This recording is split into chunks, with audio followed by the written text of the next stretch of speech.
I plagosur në atentat ishte prej 3 muaj punonjës i AMP-s. A kishte certifikat sigurie dhe si u punësua në institucion? Lutem të informacione.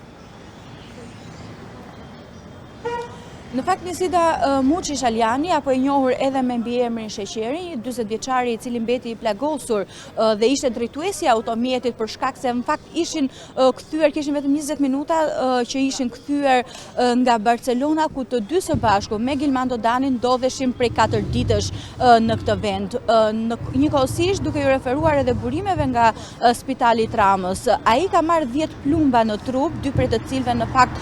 i ka marrë në kokë dhe vijon të ndodhet intubuar në reanimacionin e Spitalit të Tramës dhe në gjendje të rëndë shëndetësore, duke bërë në këtë lloj forme edhe më të vështirë mund të themi marrjen e tij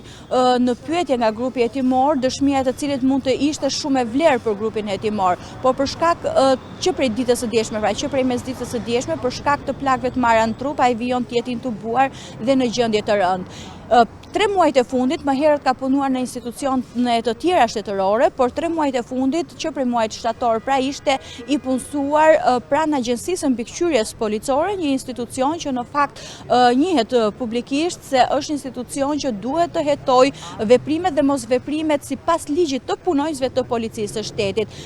Sipas burimeve shumë të sigurta pranë DSIK-s, që është edhe institucioni që verifikon nëse apo që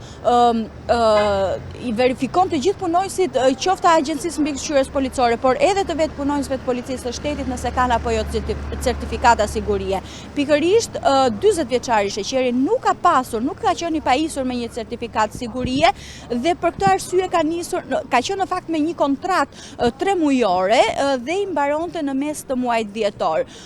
Por duke qenë se ishte i punësuar që prej muajit shtator në këtë institucion, por nga ana tjetër pikërisht në këtë fazë hetimore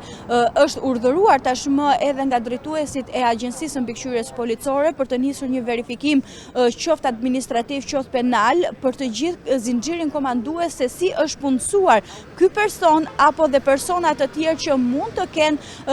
pra nuk janë pajisur me certifikata sigurie, por që njëkohësisht mund të jenë me kontrata disa mujore pune. Dhe për këtë arsye është pezulluar zinxhiri komandues në forcën operacionale të Agjencisë Mbikëqyrjes Policore. Dakor. Edhe diçka të fundit, Gjensila, sepse përmende faktin që është i intubuar i plagosurit tek trauma dhe kjo sigurisht vështirëson edhe pjesën nëse do t'jepte një dëshmi, por duke u ndalur tek pjesa shëndetësore, nga informacionet që ke, mjekët thonë se për sa kohë është në intubim ka pak shpresa për të, apo mund të ketë është ende me plumba në kokë apo jo, nëse kuptova mirë? Po, nuk i është nështruar një ndërhyrje kirurgjikale, mund të themi, për aq kohë sa gjendja e tij është e intubuar dhe është shumë e rëndë në fakt. Të paktën sipas informacioneve që ka mundur të sigurojë nëpërmjet burimeve nga bluzat e bardha në Spitalin e Traumës, vijon të qëndrojë që në momentet e para që mbërriti në Spitalin e Traumës për shkak të plumbave të shumtë fakt që ka marrë në trup, nga qyrja paraprake që është bërë trupit dhe momentet e para që i është ardhur në ndihmë, është në mbikëqyrje totale, mund të themi, thuajse në çdo minutë të ditës dhe